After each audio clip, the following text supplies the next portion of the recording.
All right, we're back. Apologies, we had some technical difficulties a little bit earlier. So welcome Joyflu group, day 5 of the self-love challenge. If you've made it this far, congratulations. That's dedication, hats off. And thank you for listening. So day 5, so today we're focusing on feeling the feelings of love. So love's just a word, right? And as I talked about in one of the earlier videos, is that it's actually for the English language, the word love, we use love to describe so many things, like I love my dog, I love sunny days, warm weather, to, I love this person deeply. Okay, so there's quite a wide range, and love is effectively a label that we use to describe an internal sensation. Okay, so love is a feeling is an internal sensation, and that can be different for everybody. So when I tap into love as a feeling, what happens is I get a warm sensation around my heart area. Okay, and different feelings get represented in different ways for different people. Okay, if I'm talking about the love of food, well, then that feeling might drop a little bit lower into my belly. Okay, so love is just a label describing an internal sensation that we're having. So the beauty of that then is that I can then learn to tap into that sensation whenever I want to. Okay, now as much as we say quite often that we can't control our feelings, well, that's not entirely true. And a good example of that might be is that I've had a crappy day and I'm feeling really frustrated and tense. Okay, and I might be driving home having that sensation, and then I chuck on some tunes that I really like, and all of a sudden I've had a state change. I have changed the internal sensations of the frustration into life's pretty good.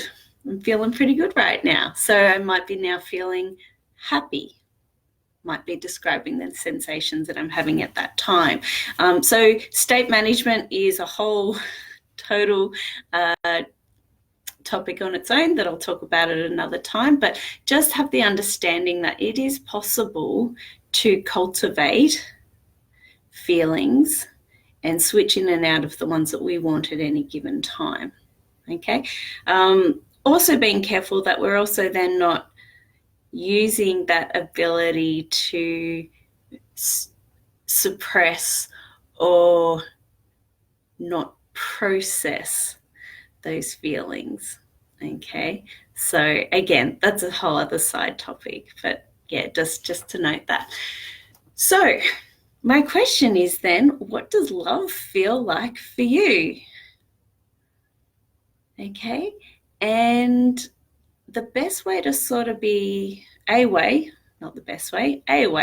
to sort of be able to tap into that for yourself is to remember a time when you felt love, and actually go back to that time, see what you saw, hear what you heard, and really feel that feeling. So it's funny because, as I said, this is about love, and quite often we think about love in terms of love that we feel for others, but the love that we actually want to tap into right now is the love that we feel for ourselves. So this can be an interesting one. And so if I go back to an early memory of feeling love, it actually had nothing to do with anyone else. And the feeling that comes up, it's quite funny. It's quite funny because I can see who's watching this live right now too. When I was little, there was, I went away for, not little, I don't know how old I was, but I recall I went away for a weekend with some friends to stay the night. And it was at a countryside resort or something. Anyway, I have had the experience of running around towards dusk, and I was in white socks and I was running around outside.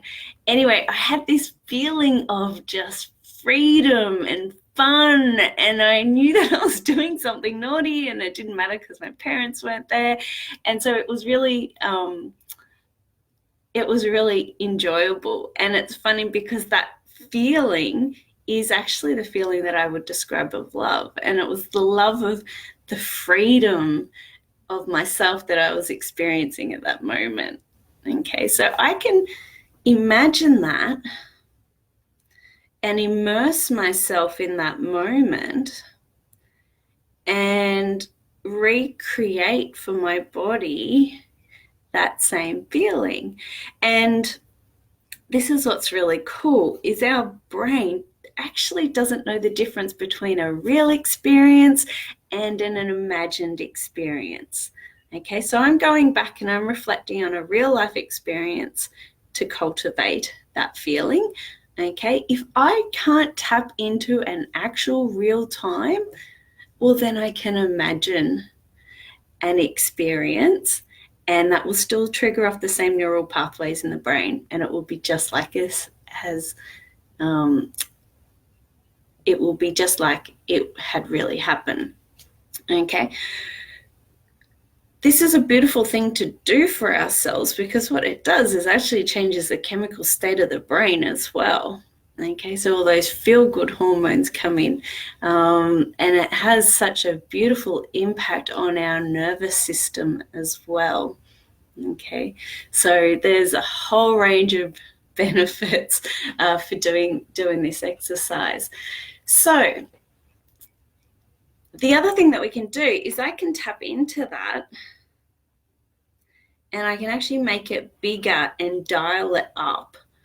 Okay, so once I start getting in the practice of feeling the feelings of love, I can make them bigger and dial it up. Okay, and this is actually a practice that I do extremely regularly. I very much use it when I'm looking to relax and calm down my nervous system and go to sleep. Okay, is that I'll go imagine those experiences, get the feeling, and then make it bigger. And I actually imagine that feeling sensation, the warmth around my heart, getting bigger and bigger, and actually enveloping my whole body. It sounds a bit crazy, but it works. It works really well. So that's one way, imagining experience. I mentioned music before. Music is such a beautiful gateway to certain feelings. Okay, music for me, dance as well. I utilize dance quite frequently. Obviously, not when I'm trying to calm my nervous system heading to bed. Okay.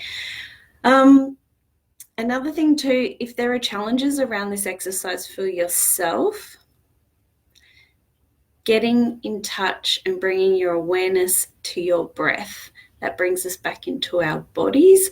Okay, very much. A lot of us consciously aren't here. Okay, for me, I always used to be in the future, very future focused about all the things that I'm going to do in the future. Okay, some of us are very past focused. Okay, we're always thinking about things that have happened. Okay, so just by breathing, getting focusing in on the breath, how deep am I breathing? Am I breathing into my lower torso, my upper torso, into the center?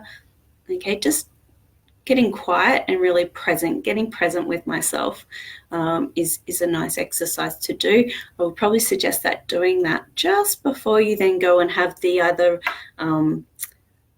imagining the real experience or the imagined experience of that self-love. One other thing, and again, I use this very frequently, a guy called Matt Kahn. He's a spiritual teacher who I listen to a lot of his stuff. Hands on heart, and I actually don't even bother with putting the hands on the heart anymore. I definitely started out that way. And then just saying, I love you, and saying that to ourselves, and repeating it over and over again. So I love you. I love you. I love you. and not just saying it, but invoking the feeling as we're saying it. Okay, this is my number one go-to. I don't physically put my hand on my heart anymore, but when I'm lying in bed and I've woken up and I want to get back to sleep and there's some silly thought pattern that's not getting out of my head, I just go into the I love yous. And it just does. It just calms the nervous system, and I drift off to sleep within seconds. Yeah, it was never intended for that, but that's what I predominantly use it for. It's particularly useful. So they're some of the self-love cultivation practices that I use personally. I don't teach or train anything that I don't actually use or have experienced myself. So let me know how you go with this one. Well, any of those. I'd be also curious if anyone has sort of got any blocks around any of those. I personally haven't. Yeah, I guess it did take a little while to sort of conjure up what were certain experiences that I have had and how to sort of blow those out. That all just comes with practice. Like anything, a baby learning to walk for the first time doesn't always get it right the first time, right? They get up, stumble, fall. We get up, keep going until we get it right. So those little things. If this does happen to conjure up other emotions in the process of doing it, sit with those, be with them, and acknowledge them. And again, tap into the breath and create that self-awareness and the connection with ourselves, and just ask ourselves, what is it that I need right now? Okay, and just being really beautiful and gentle with ourselves in that process.